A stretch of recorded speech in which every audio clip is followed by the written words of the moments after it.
Also coming up, stay with us. Montreal playwright Vittorio Rossi will be joining us right after these.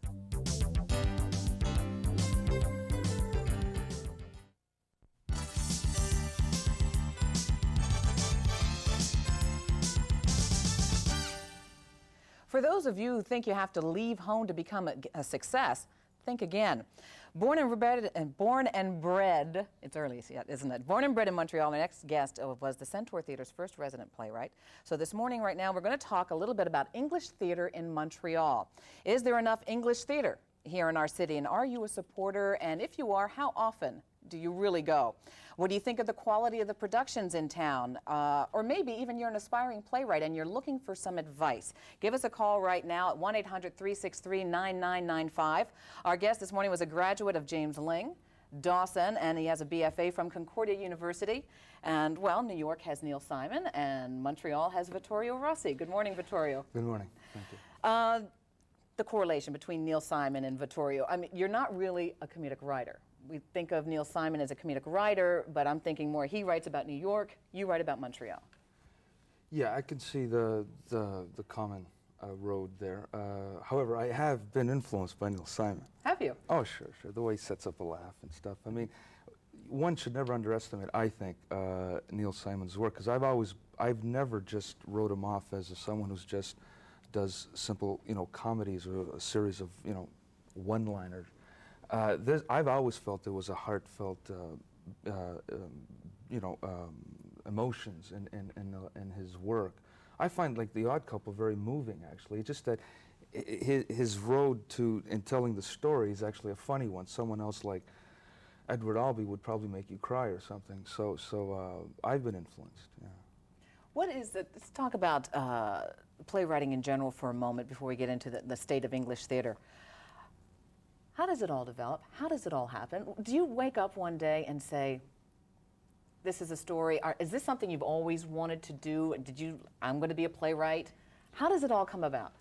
Well, that's a big question. Yeah, it is a big question. I always loved anything dealing with theater and performance. My earliest recollection was in grade 2. I had a wonderful grade school teacher named Mrs. Booker who would have us, she would divide the class into groups of 4 or 5 in which we had to write sketches or skits and create our props and costumes and perform them in front of the other groups. And I just remember taking a lot of charge in that, and I always loved doing that. And it just kept growing and growing. I suppressed it somewhat in high school because, growing up in an Italian family, there was pressure to become a professional whatever, engineer or doctor or something. In my case, it was an engineer, but so I always loved doing it. Now, in terms of how it gets done, I never actually sit down to think what I want to write about next. It's just sort of images begin to envelop in my mind, lines, scenes, I jot them down. And usually after a couple of years of accumulating a lot of that, I find I have no more choice but to just set it down to paper and I write. So it becomes a very instinctive thing for me. How did that first play get produced? At Centaur, you mean? Just your first piece, the first time you saw one of your pieces being mounted. Well, I was a student. I was in my final year or two at the Concordia University, and I was writing what was to become my first one-act play called Little Blood Brother. And I'd worked on it as a student. And I just called 2 of my good friends at the time, 2 very wonderful actors, one who's in my current play, Mark Camacho, and we just read it together. We liked it. I was the director as well. And we just basically improvised the situation. What I mean by improvised is that I did not really have a technique in directing. I just sort of went into it instinctively, and I had an idea through acting classes on how to keep myself open on stage so an audience can see it. So we just started to do this in the class at the school, and then we put it on at the now defunct Quebec Drama Festival. Now you have to understand, that first production, I did not see it because I was in the play. Okay. So I was only able to judge from the audience reaction, and it was essentially the beginning of my career. And I'll tell you, it's something I'll never, ever forget. I bet. Yeah, it was just quite magical, actually. But I did not have the opportunity to see it. I have seen the play since in other productions, but so I just jumped into it. I literally just dove in. I took the plunge and I just did it. I couldn't wait any longer to get my career going. And it's been going ever since. We're going to take a short break, and we'll be back with your phone calls and Vittorio Rossi right after this.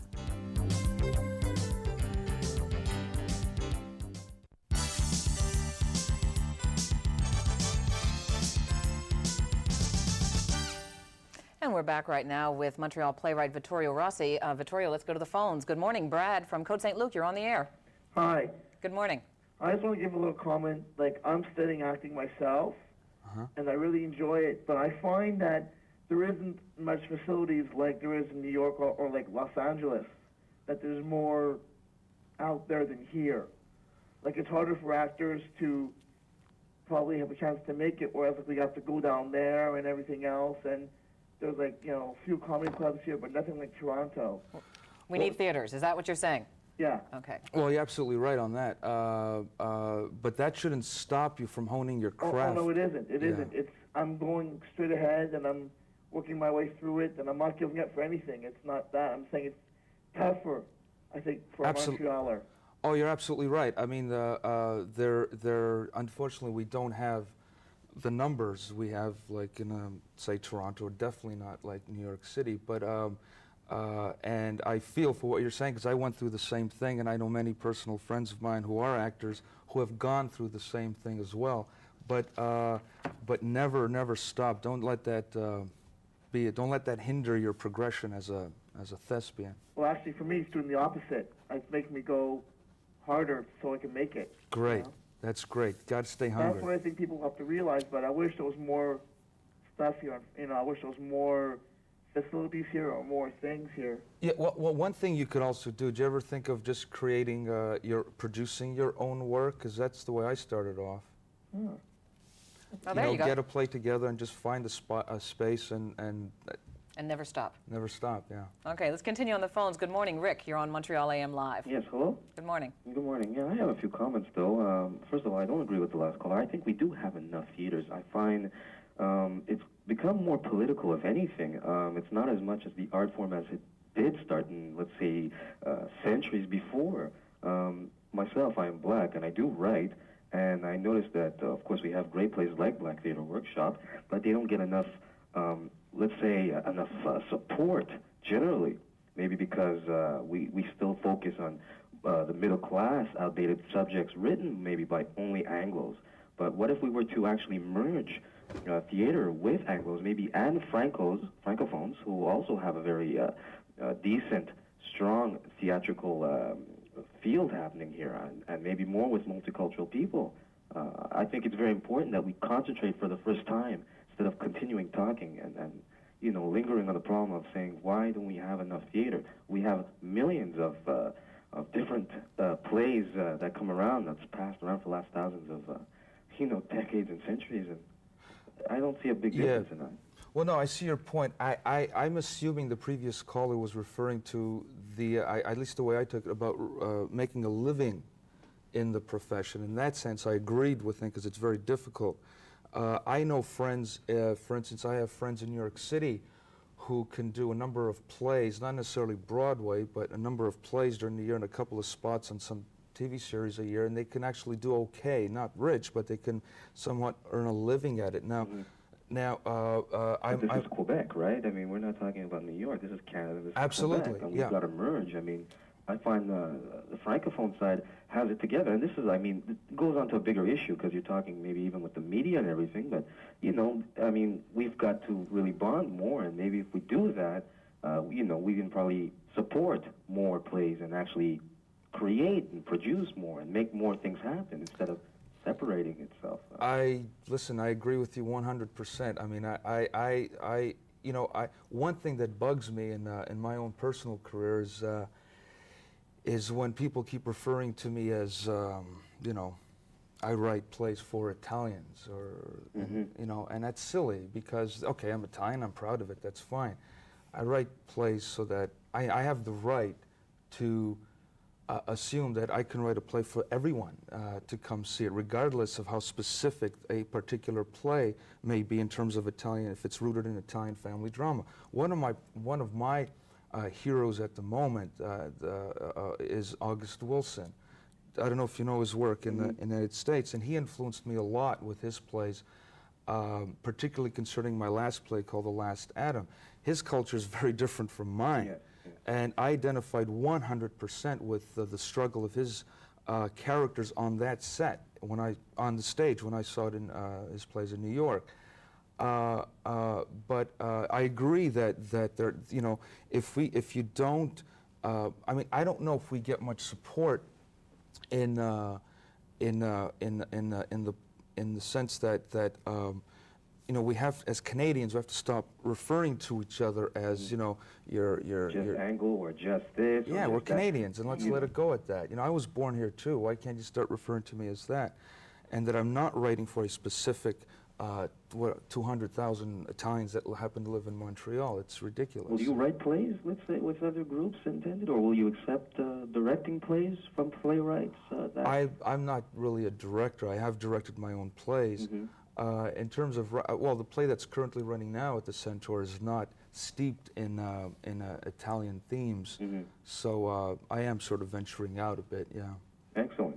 Okay, let's continue with our next call. Good morning, Laura. You're on Montreal Hi, AM Live. how are you? Good. Fine. I just wanted to say I read a play criticism of Vittorio Rossi's latest play, Love and Other Games, and I found it very harsh and unfair because when I went and actually saw the play, I was really, really pleasantly surprised. I found it very much relevant with humanity and all those things that people can relate to when seeing a play. And I was just wondering, how hurtful are these critics to your attendance or to the play's success? Well, thank you, Laura, for the question. That's and your comments. I appreciate that. They don't really. I mean, if I could just. They don't really affect me like they did in the past. I just. I would just hope that they would understand at some point. You know, that we put in lots of work into the play. You know, I myself begin the job maybe a year and a half earlier by writing it. Then we do 4 weeks of rehearsal. Then we're put in front of an audience just for 2 nights before we open. You know, in New York City and London, a new play usually preview for about 2 or 3 weeks sometimes, or at least 10 performances, so you can start to hone it down. I'm not trying to use this as an excuse. I just, if anything, with these reviews, I worry more about the cast. Because I don't want them to feel bad about it. What is working in our favor is that it's not affecting the box office. The people are coming and they're enjoying the show, and the German writer Goethe used to say, if you're going to criticize any work of art, you must ask yourself these 3 questions: what is the artist trying to do? Why is he doing it? And is it worth the doing? So it's pointless to come into a play and start telling me how I should have written it or how she or he should have written the play. That's not what the work is about. So I just basically hope that the criticism would reach the level of the work we put into it. Okay, Vittorio, we're going to have to stop right there. We'll be right back.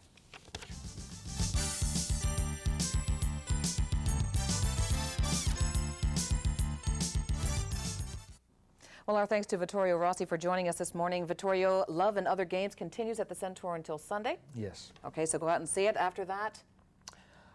Family drama. Okay, stay tuned. Join us once again tomorrow. We're going to be talking about what's been happening out on the West Island. Teenagers, how they become violent. We're going to be talking to an expert, so make sure you don't miss that tomorrow. Thanks for joining us. Have a good afternoon.